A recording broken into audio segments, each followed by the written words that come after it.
Bienvenidos todos. Welcome to our Facebook Live chat with the iconic and legendary Dolores Huerta and the chairman of the Democratic National Committee, the very first Latino chairman, Tom Perez. And I want to just say, before I turn it over to our special guest today to start a conversation with them, just how honored I am to be able to carry on this conversation in this chat because this is such an incredibly important month for us Latinos. Today is the very first day, as everybody knows, of Hispanic Heritage Month, where we focus on and honor the tremendous and incredible contributions of Latinos to this great country in all shapes and sizes and forms, in culture, in politics, in entertainment, in media, in business, in every realm of our society. Latinos have made amazing contributions that have made this country the great country that it is. But we are also so focused on the importance of this upcoming election.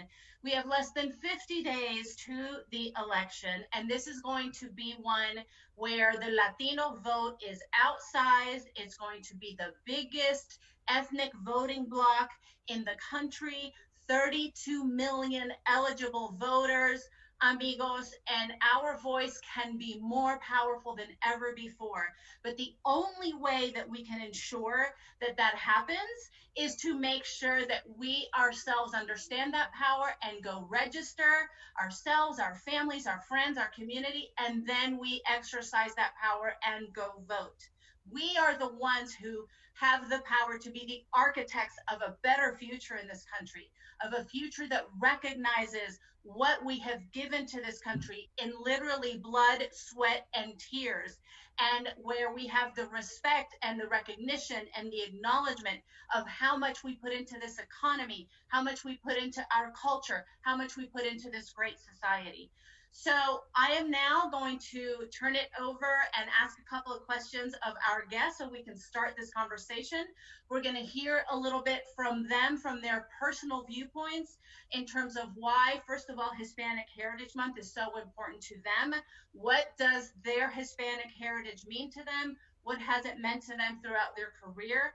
And secondly, why, in conjunction with this electoral season, we are all focused on making sure to lift up the incredible power that our community has and to underscore to every single Latino in this country just how much power you all have literally in the palms of your hands. So without further ado, I would like to start with, again, the revered activist Dolores Huerta, who really needs no introduction. Dolores, thank you so much for joining us here today. And I want to ask you, what has Hispanic heritage meant to you, and why is it so important that we take the time to celebrate this? I mean, for me, it should be Hispanic Heritage 365 days a year, but the country now for a month will really see underscored the importance of our heritage. Why is that important? Well, Hispanic heritage is important not only for Hispanics, but I think for the greater population, because a lot of people don't really know what our heritage is, not only for ourselves, but actually for our country. I love to tell people, Google the map of the United States before 1847. And it's always a shocker because when they do that, they'll see that a third of the United States was Mexico. And so when they see that people go back where you came from, say, Right. we are where we came from. Of course, that applies to all of the indigenous people from North America and South America, because we are the indigenous people, you might say, of the continent. But I also think it's also time for people to reflect on the Hispanics and Latinos that are doing work right now that are really keeping our country growing. And I'm here in the Central Valley of California, where the farm worker population lives and works. And we know that the farm workers are essential workers. They have been out there every single day since this pandemic started, gathering the food that is really feeding our entire nation. And yet they have not always been as protected as they should be. But people need to know who they are. When you sit down and you have that meal at dinner, remember where the food came from, that there was a farm worker, probably Hispanic person, man and woman, that actually picked the food that you are eating right now. And I think it's always important. And that's important also because you might say that we, the Hispanics, the Latinos, we are the ones that kind of hold the glue of our country together. When we think that everybody is eating the food that the farm workers pick, really that means that we are at one big dinner table here in the United States of America, and the food is being provided by someone that is Latino. And many of those workers, as you know, are undocumented workers, but then nevertheless, they're out there, they're doing the hard work to keep our country fed. You know, Dolores, you bring up a very good point, which is the undocumented population. And so let me ask you, Chairman Perez, I guess two parts to this question. The first one, as the very first Latino chairman, I know that the focus on the Latino vote has been personal to you, and you have done more than any other DNC to make sure that we focus on the importance of the Latino vote. But secondly, when you go around the country, before this pandemic, you were traveling literally every day, but now even virtually, and as you meet voters, when they ask you, well, why does my vote really matter? You know, some Latinos maybe are too busy to vote, maybe don't think their vote matters. We think about the undocumented population and our DACA dreamers, right? So really, our vote matters more than just for ourselves. Isn't that right? Absolutely. The number of times I say to people, you're voting today for the dreamers. You know, you're voting for abuelita, porque abuelita posiblemente no tiene papeles. You're voting for the meatpacking worker who is considered essential, but isn't treated as such, because you read about the Occupational Safety and Health Administration, and they basically put a sign up on their door at the Labor Department saying "gone fishing," because these essential workers aren't being treated as such. And you look at meatpacking plants and you see immigrant labor. These are the communities. And when I think about the election, which is literally 8 weeks from today, or 49 days. So 7 times 7 is 49. So 7 weeks from today. And I think about how so many people in our community are on the ballot. And the challenge that we have is that we have a president who wants us to have the fear of God. Él quiere que tenemos miedo de que votar. And he continues to put the fear of God into our community. He continues to demonize certain forms of voting.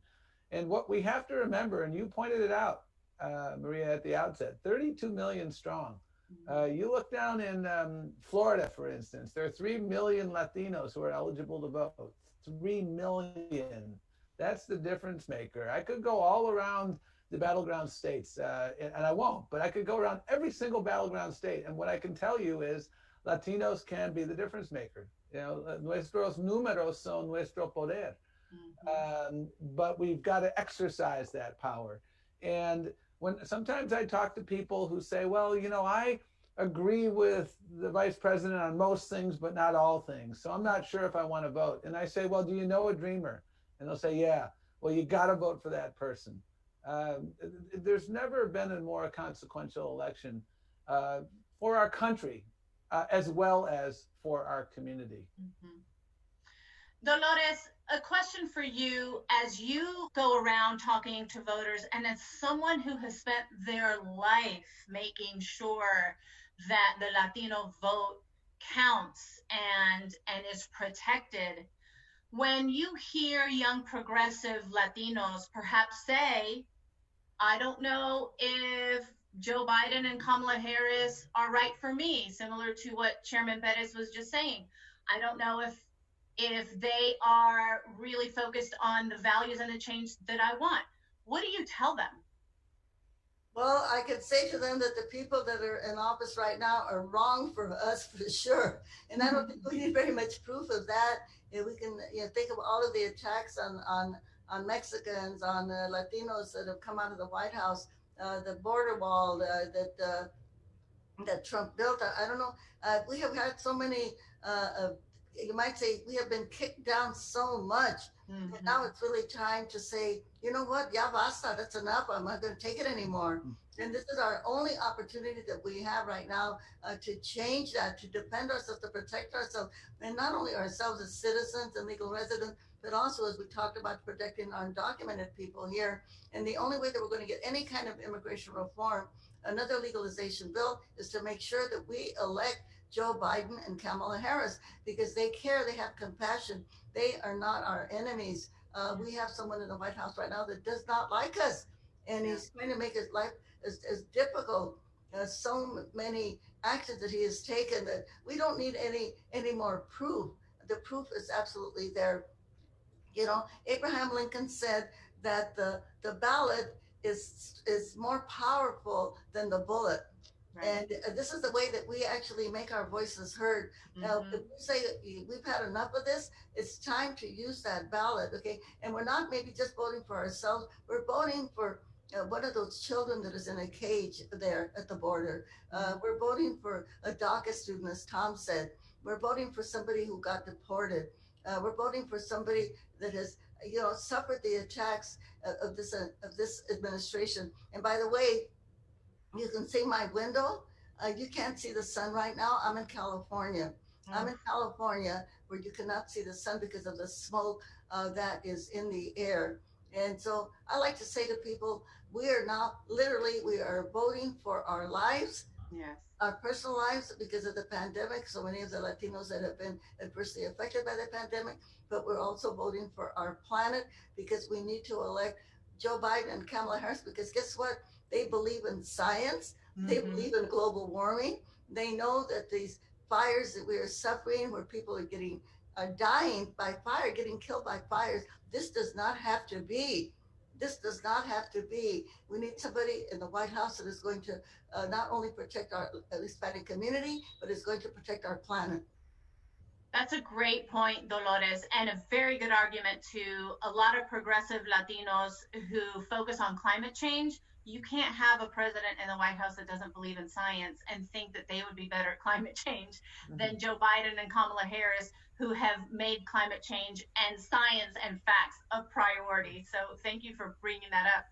Tom, I want to go to you now with so that you can share with this audience all of the important tools that the DNC has put together to make sure that our vote is protected and to keep us from falling into the trap of number one, that our vote won't count. And number two, and I want you to talk a little bit about this too, because this to me is just not just incredibly dangerous, but something we haven't seen to this effect in the past. And that is the misinformation, the disinformation, and the outright lies that are being told to our community to, like you said before, to try to scare us off from exercising what is our right.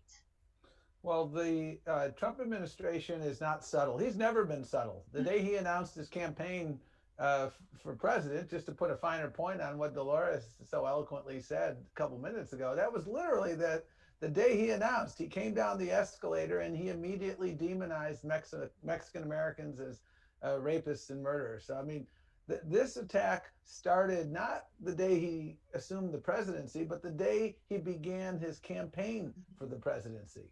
And so we've seen this for some time. About 6 months ago, the Republicans had a meeting and they came out and announced that they're going to have a $10 million fund to, I call it a voter suppression fund. They're going to be challenging efforts that are underway to make it easier for eligible people to vote. They don't want it to be easier. About a month or so, or a couple of weeks later, they announced that no, it's not 10 million, it's going to be 20 million, because they understand they can't win the battle for ideas. Their healthcare ideas are wrong. His response to the pandemic has been a colossal failure, so he's denying the pandemic. The economy's in the tank, especially, you know, the unemployment rate for Latinos was 5.9% when Obama and Biden left. It's now double that across the country.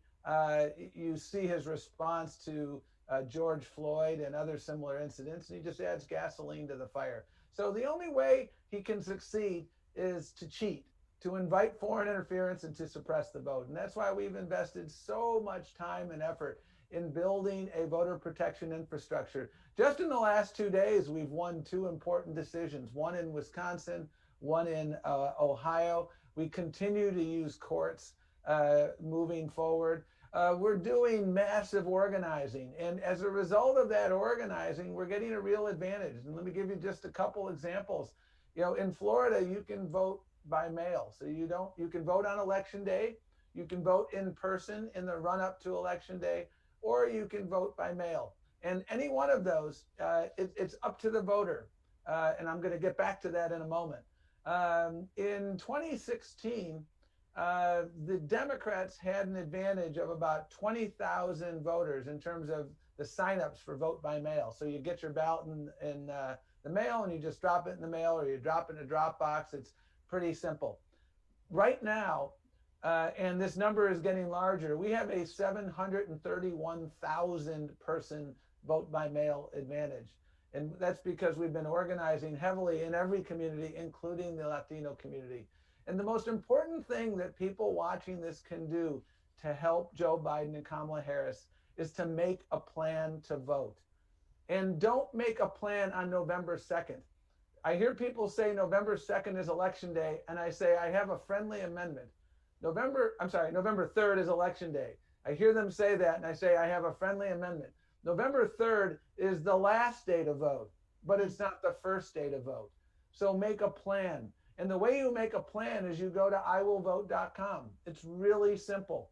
And if you quiere ir en español, you can go to voyavotar.com. Either way, English, iwillvote.com, Spanish, voyavotar.com. And it is one-stop shopping. Wherever you are today, if you live in Michigan, you can type your name and your zip code, get all sorts of information about the types of ways you can vote in Michigan, how to get a ballot, how many days of early voting do you have, things of that nature. And so it is so critically important to make a plan. And you know, at the end of every session that I have with people, I always want them to do something. That's what Dolores Huerta taught us all. When you get together, you don't just get together to talk about the problems. You get together and everybody agrees to take action. The action we have to take is to follow John Lewis's marching orders, which is vote, and make that plan to vote. So make sure you go to voyavotar.com or iwillvote.com, because it's really, really simple. But don't go there on November the 2nd, because if you wait till the day before to figure it out, it frankly might be too late for you. And so do it early. And when you do it early, get about 10 friends of yours to do the same thing, because that is how we win, getting everybody out there to vote. We've had record turnout. The Latino turnout in 2018 was off the charts. We did so much better, but we still have more room for improvement. 800,000 more Latinos turned out in Texas to vote in 2018 than in 2014. That was amazing. But guess what? 3.5 million Latinos were eligible to vote in Texas and didn't vote in 2018. And Beto lost by 200,000 votes. So if 200,000, about 7%, maybe 5% had shown up, Beto would be a U.S. Senator. So we did it. We made a lot of progress in a lot of states, and we can be the difference maker literally everywhere. But we got to get out there and vote. And the stakes have never been higher. Those are very important and terrific calls to action, Chairman Perez. Thank you. Dolores, before I let you go and we show a video that the DNC is getting ready to announce and we have the first peek at it, I want you to talk to us very quickly. We always ask you to talk from the standpoint of an activist or a political strategist, somebody who's been in this game, you know, their whole lives. I want you to talk to us for a moment about the importance of voting from your perspective as a mother and a grandmother, because I think that is so incredibly important to our community, and we need to make sure that people understand just how personal this is. Well, yes, we definitely have to use our mother power and our granny power to make sure that we get all of our children, our grandchildren to vote, but also get them to get their friends to be able to vote. And I guess for Texas, I have to say to people in Texas, you really need to register to vote also. And I know it's not easy to register to vote in Texas because you don't have the kind of registration that we have in California. You are like 40 years behind us in terms of the way that you can vote, but it's important that you register to vote. The other thing I want to say to all of the Latinos out there, we want you to vote for Joe or nuestro amigo Pepe Biden, okay? We got to vote for Joe Biden and for Kamala Harris. But I want to say this too, vote for all the D's. You know, when you get your ballot, check out all the D's, all the Democrats. But if there is something on your ballot that you don't understand, it's a proposition or somebody that you don't know, it's okay to leave it blank, okay? Just vote for those important ones, the things that you have confidence in, because I think a lot of our people no quieren quedar mal, that they think they're going to make a mistake if they don't fill out the entire ballot. But just vote for the important things. If there's somebody on there that you don't know, a ballot proposition that you're not sure, it's okay. Leave it blank. The main thing is to vote for Pepe Biden, vote for Kamala Harris, vote for your Democratic senator, for your Democratic congressman, and your other representatives that you know. It's so important. No podemos quedarnos atrás. We cannot. Cuando nosotros votamos, ganamos. Cuando votamos, ganamos. When we vote, we win. And I like to say, election day is the most important day of your life besides the day that you were born, because that's when we choose the people that are going to make decisions for our lives, for our families, and for our communities. So, si se puede con el voto, okay, everybody, si se puede con el voto. Sí se puede con el voto is right, Dolores. And I don't think we can underscore enough. Literally, our lives and our livelihoods are at stake in this election. And that is not an exaggeration. We have a president who literally has Latino blood on his hands. He knew in February how deadly this pandemic was, and he lied to the American people. He thinks our military veterans are suckers and losers. And we have never had a president that is a xenophobe, a racist, and kowtows to white supremacists and white nationalists the way this man has, and that has been deadly to our community, and we can change that. So with that, I want to thank everybody for watching. Stay tuned, don't go away. The DNC is about to announce a video, and then right after that, we're going to have Chairman Perez come back with closing remarks. Dolores, I want to thank you for joining us. And thank you everybody for watching. And again, quédense con nosotros. Gracias. Thank you. Como demócratas, ¿por qué luchamos?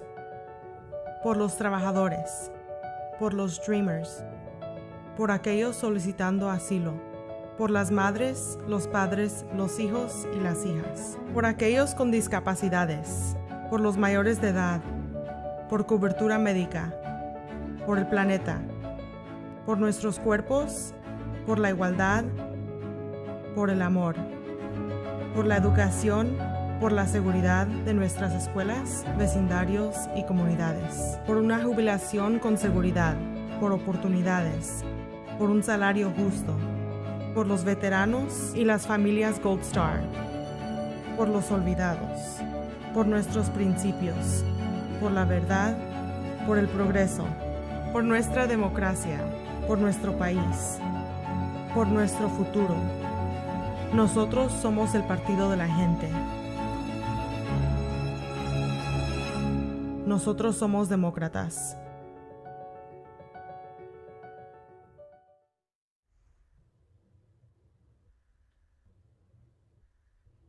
Thank you again for joining us today, Tom Perez. It's such an honor. Soy muy orgulloso ser demócrata. I can't think of a more important way to celebrate Hispanic Heritage Month than to reflect on where we are, reflect on what we need to do, and carry out what we need to do. When I think about Hispanic Heritage Month, I can't help but think about my own family and their journey to America. My mom's family came to this country because they got kicked out. There was a brutal dictator, an authoritarian leader named Trujillo in the Dominican Republic. And because my grandfather spoke out, their lives were in danger, and they came to this country. And this country, in the middle of the 1930s, gave them opportunity. It gave them hope. We were part of that American dream experience. My mother, 3 of her male siblings served with great honor and pride as legal immigrants in the U.S. Army in World War II. My father came to this country because he too had to leave the Dominican Republic, served with pride as a legal immigrant in the U.S. Army. They weren't suckers and they weren't losers. They were patriots, like so many Latinos in this country. That's what we celebrate during Hispanic Heritage Month. We celebrate the heroism of people like Lance Corporal Jose Gutierrez, an immigrant from Guatemala, came here to this country, was initially undocumented, got his status adjusted, volunteered for the U.S. Armed Forces, and made the ultimate sacrifice, one of the first fatalities in the most recent war in Iraq. Made the ultimate sacrifice. He wasn't a loser. He wasn't a sucker. He was a hero who got his citizenship posthumously. That's what we celebrate, the American dream. And the American dream has been shattered for so many in our community. This pandemic has disproportionately touched our community. The unemployment that's ensued from this president's failure has disproportionately touched our community. Our community is disproportionately affected by hate crimes. And we have a president who sows hatred, fear, and division. And we have a candidate in Joe Biden who, as I've said to him many times, is an honorary Latino. He's an honorary Latino because for Joe Biden, there are 2 things that are so paramount in his life: family and faith. When you think about Latino families, I think about family and faith. Joe Biden's family is everything to him. Imagine losing your wife and your daughter when your daughter is an infant and you've just been elected to the United States Senate and you've become a single dad.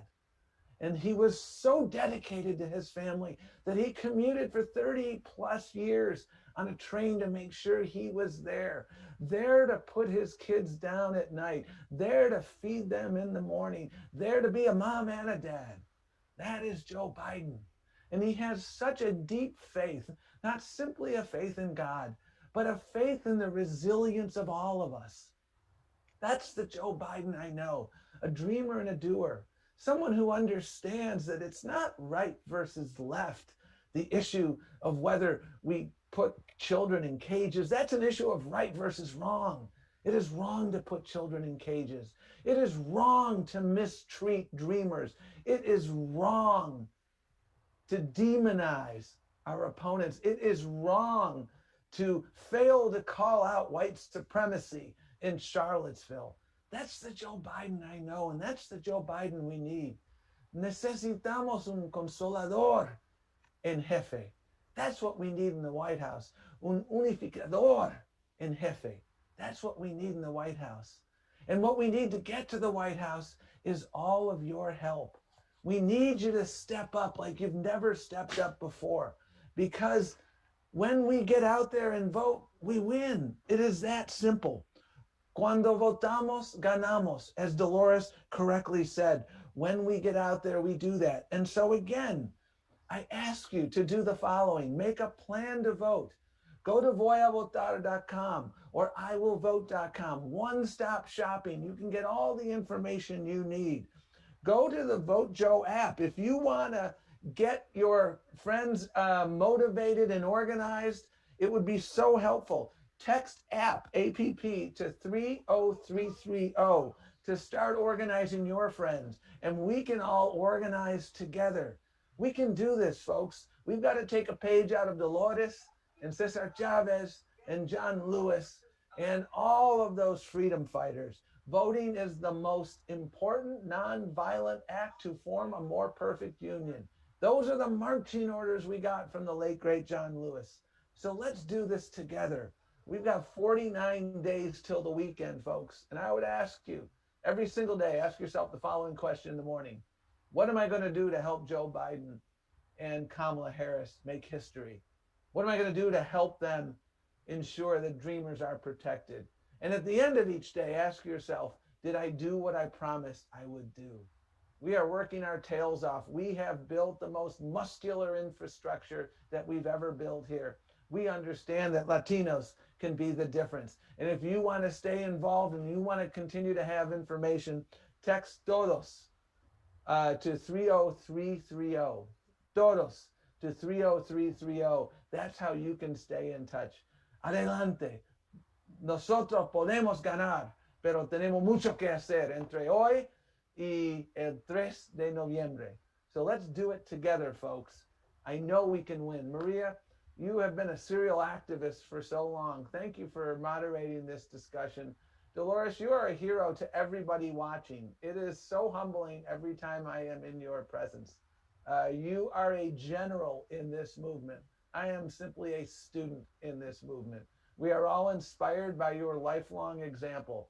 And now let us, in the spirit of Dolores Huerta and so many other generalísimas in the movement, let's get out there these last 49 days and let us tell this story on November 4th, that not only did Joe Biden and Kamala Harris win, but we took over the United States Senate. We increased our margins in the House. We flipped numerous state houses. We elected governors, re-elected governors, and we did so on the basis of record Latino turnout. That's how we do it. So thanks so much for joining us today. Adelante.